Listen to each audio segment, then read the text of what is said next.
Live India 24 channel में आप सभी का बहुत बहुत स्वागत है। आइए सुनते हैं मुंशी प्रेमचंद्र जी द्वारा लिखित उपन्यास सेवा सदन का भाग 48।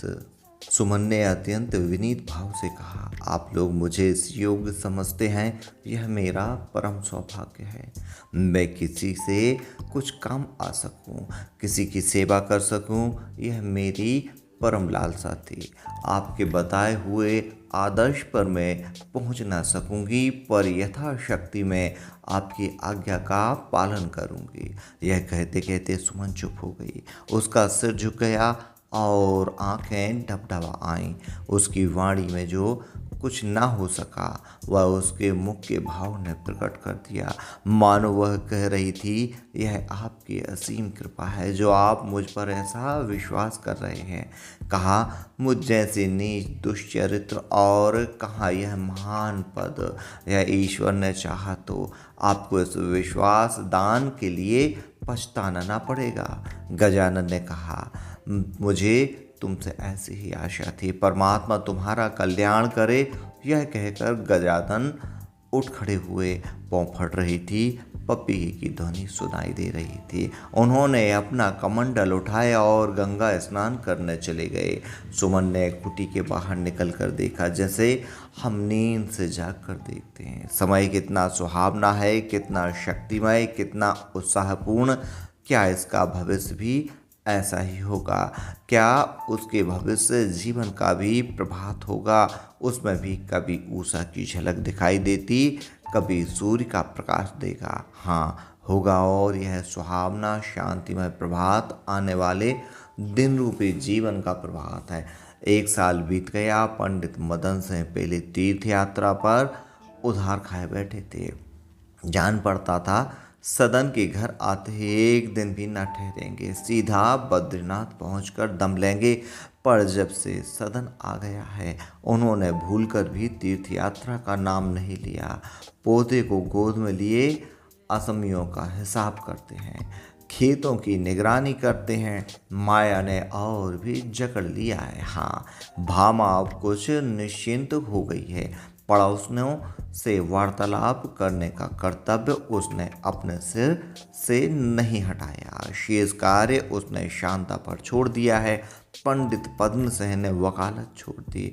अब वह म्यूनिसिपैलिटी के प्रधान कर्मचारी हैं। इस काम में उन्हें बहुत रुचि है। शहर दिनों दिन उन्नति कर रहा है। साल के भीतर ही कई नई सड़कें, नए बाग तैयार हो गए हैं। अब उनका इरादा है इक्के और गाड़ी वालों के लिए शहर के बाहर एक मोहल्ला बनवा दें। शर्मा जी के कई पहले के मित्र अब उनके विरोधी हो गए हैं और पहले के कितने ही विरोधियों से मेल हो गया है। किंतु महाशय विट्ठल दास पर उनकी श्रद्धा दिनों दिनों बढ़ती जाती है। वह बहुत चाहते हैं कि महाशय को म्यूनिसिपैलिटी में कोई अधिकार दें, पर विट्ठल दास राजी नहीं होते। वह निस्वार्थ कर्म की प्रतिज्ञा को नहीं तोड़ना चाहते।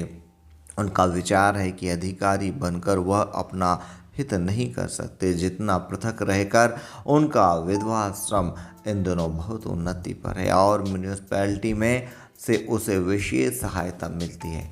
आजकल वह कृषकों की सहायता के लिए एक कोष स्थापित करने का उद्योग कर रहे हैं, जिसमें किसानों को बीज और रुपए नाम मात्र सूद पर उधार दिए जा सकें। इस सत्कार्य में सदन बाबू विट्ठल दास का दाहिना हाथ बना हुआ है। सदन का अपने गांव में मन नहीं लगा। वह शांता को वहां छोड़कर फिर गंगा किनारे के झोपड़े में आ गया और उस व्यसन को खूब बढ़ा रहा है। उसके पास अब 5 नावें हैं और सैकड़ों रुपए महीने का लाभ हो रहा है। अब एक स्टीमर मोल लेने का विचार कर रहा है। स्वामी गजानन अधिकतर देहात में रहते हैं। उन्होंने दर्जनों कन्याओं का उद्धार करने में निमित्त अपना जीवन अर्पण कर दिया। शहर में आते हैं तो 2-1 दिन से अधिक नहीं ठहरते। कार्तिक का महीना था। पद्म सिंह सुभद्रा को गंगा स्नान कराने ले गए थे। लौटते बाय वह अलीपुर की ओर से आ रहे थे। सुभद्रा गाड़ी की खिड़की से बाहर झांकती चली आ रही थी और सोचती थी कि यहाँ इन सन्नाटे में लोग कैसे रहते होगा, उनका मन कैसे लगता होगा। इतने में उसे एक सुंदर भवन दिखाई पड़ा जिसमें फाटक पर मोटे अक्षरों में लिखा था सेवा सदन। सुभद्रा ने शर्मा जी से पूछा, क्या यही सुमन बाई का सेवा सदन है? शर्मा जी ने कुछ उदासीन भाव से कहा, हाँ। वह पछता रहे थे कि इस रास्ते से क्यों आए। यह अब अवश्य ही इस आश्रम को देखेंगी, मुझे भी जाना पड़ेगा। बुरे फंसे। शर्मा जी ने अब तक एक बार भी सेवा सदन का निरीक्षण नहीं किया था। गजानन ने कितनी ही बार चाहा कि उन्हें लाएं, पर वह कोई ना कोई बहाना कर दिया करते थे। वह सब कुछ कर सकते थे, पर सुमन के सम्मुख आना उनके लिए अत्यंत कठिन था। उन्हें सुमन की वे बातें कभी न भूलती थी जो उसने कंगन देते समय पार्क में उससे कही थी। उस समय वह सुमन से इसलिए भागते थे कि उन्हें लज्जा आती थी। उनके चित्त में यह विचार कभी दूर न होता था कि वह स्त्री जो इतनी साध्वी तथा सच्चरित्र हो सकती है, केवल मेरे कुसंस्कारों के कारण कुमार गामिनी बनी। मैंने ही उसे कुएं में गिराया। सुभद्रा ने कहा, जरा गाड़ी रोक लो, उसे देखूंगी। पद्मसेन ने कहा, आज बहुत देर होगी, फिर कभी आ जाना। सुभद्रा ने कहा, साल भर से तो आ रही हूँ, पर आज कभी ना आ सकी। यहाँ से जाकर फिर ना जाने का फुर्सत हो। पद्मसेन ने कहा, तुम आप ही नहीं आई, कोई रोकता था क्या? सुभद्रा ने कहा, भला जब नहीं आई तब नहीं आई, अब तो आई हूँ, अब क्यों नहीं चलते? पद्मसेन फिर बोले, चलने से मुझे इनकार थोड़ी ही है, केवल देर हो जाने का भय है, 9 बजते होंगे। सुभद्रा फिर बोली, यहाँ कौन बहुत देर लगेगी, 10 मिनट में लौट आएंगे। पद्मसेन फिर बोले, तुम्हारी हट करने की बुरी आदत है। कह दिया कि इस समय मुझे देर होगी, लेकिन मानती ही नहीं हो। सुभद्रा बोली, जरा घोड़े को तेज कर लेना, कसर पूरी हो जाएगी। पद्मसेन ने कहा, अच्छा तो तुम जाओ, अब से संध्या तक जब जी चाहे घर लौट आना। मैं चलता हूँ, गाड़ी छोड़े जाता हूँ, रास्ते में कोई सवारी किराए की कर लूँगा। सुभद्रा बोली, तो इसकी क्या आवश्यकता है, तुम यहीं बैठे रहो, मैं अभी लौट आती हूँ। पद्मसेन ने गाड़ी से उतरकर बोले, मैं चलता हूँ, तुम्हारा जब जी चाहे आ जाना। सुभद्रा इस हीले हवाले का कारण समझ गई। उसने जगत में कितनी ही बार सेवा सदन की प्रशंसा पढ़ी थी। पंडित प्रभाकर राव की इन दिनों सेवा सदन पर बड़ी दया दृष्टि थी, अतएव सुभद्रा को इस आश्रम से प्रेम सा हो गया था और सुमन के प्रति उनके हृदय में भक्ति उत्पन्न हो गई थी। वह सुमन को इस नई अवस्था में देखना चाहती थी। उसको आश्चर्य होता था कि सुमन इतने नीचे गिरकर कैसे ऐसी विदुषी हो गई है। पत्रों में उसकी प्रशंसा छपती है। उसके जी में तो आया कि पंडित जी को खूब आड़े हाथों बल्ले पर साइज खड़ा था, इसलिए कुछ ना बोल सकी। गाड़ी से उतरकर आश्रम में दाखिल हो गई। वह ज्यों ही बरामदे में पहुंची कि एक स्त्री ने भीतर जाकर सुमन को उनके आने की सूचना दी और एक क्षण में सुभद्रा को आते देखा। वह उस केशविहीन आभूषण विहीन सुमन को देखकर चकित हो गई। उसमें न वह कोमलता थी, न वह चपलता, न वह मुस्कुराती हुई आंखें, न हंसते हुए होंठ। रूप लावण्य की जगह पवित्रता की ज्योति झलक रही थी। सुमन निकट आकर सुभद्रा के पैरों पर गिर पड़ी और सजल नयन होकर बोली, बहू जी, आज मैं धन्य हो गई, मेरे भाग्य धन्य हो गए कि आपको यहाँ देख रही हूँ। सुभद्रा की आंखें भर आईं। उसने सुमन को उठाकर छाती से लगा लिया और गदगद स्वर में बोली, बाई जी आने का तो बहुत जी चाहता था, पर आलस्यवश अब तक ना आ सकी थी। सुमन ने कहा, शर्मा जी भी हैं या आप अकेली ही आई हैं? सुभद्रा ने कहा, आप तो थे, पर उन्हें देर हो रही थी, इसलिए वह दूसरी गाड़ी करके चले गए। सुमन ने उदास होकर कहा, देर तो क्या होती थी, वह यहाँ आना ही नहीं चाहते। मेरा अभाग्य दुख केवल यह है कि जिस आश्रम के वह स्वयं जन्मदाता हैं, उनसे मेरे कारण उन्हें इतनी घृणा है। मेरी हृदय से अभिलाषा थी कि एक बार आप और वह दोनों यहाँ आते। आधी तो आज पूरी हो गई है, शेष भी कभी न कभी पूरी हो ही जाएगी। वह मेरे उद्धार का दिन होगा। यह कहकर सुमन ने सुभद्रा को आश्रम दिखाना शुरू किया। भवन में 5 बड़े कमरे थे।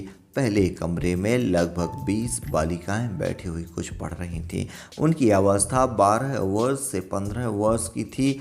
अध्यापिका ने सुभद्रा को देखते ही आकर उससे हाथ मिलाया। सुमन ने दोनों का परिचय कराया। सुभद्रा को यह सुनकर बड़ा आश्चर्य हुआ कि वह महिला मिस्टर रुस्तम भाई बैरिस्टर की सुयोग्य पत्नी है। नित्य 2 घंटे के लिए आश्रम में आकर इन युवतियों को पढ़ाया करती है। दूसरे कमरे में भी इतनी ही कन्याएं थीं। उनकी अवस्था 8 से लेकर 12 वर्ष तक थी। उनमें कोई कपड़े काटती थी, कोई सीती थी और कोई अपने पास वाली लड़की को चिकोटी काटती थी।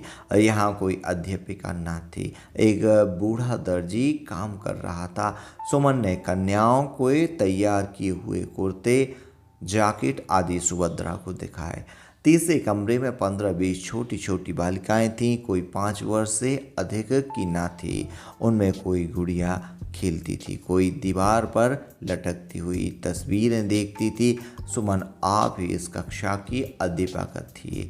सुभद्रा यहाँ से सामने वाले बगीचे में आकर इन्हीं लड़कियों के लगाए हुए फूल पत्ते देखने लगी। कन्या वहाँ आलू गोभी की क्यारियों में पानी दे रही थी। उन्होंने सुभद्रा को सुंदर फूलों का एक गुलदस्ता भेंट किया। भोजनालय में कई कन्याएं बैठी भोजन कर रही थीं। सुमन ने सुभद्रा को इन कन्याओं के बनाए हुए अचार, मुरब्बे आदि दिखाए। सुभद्रा को यहाँ पर सुप्रबंध, शांति और कन्याओं का शील स्वभाव देखकर बड़ा आनंद प्राप्त हुआ। उसने मन में सोचा, सुमन इतने बड़े आश्रम को अकेले कैसे चलाती होगी। मुझसे तो कभी ना हो सकता था। कोई लड़की मलिन या उदास नहीं दिखाई देती। सुमन ने कहा, मैंने वह भार अपने ऊपर ले लिया है, पर मुझ में उसके संभालने की शक्ति नहीं है। लोग जो सलाह देते हैं वही मेरा आधार है।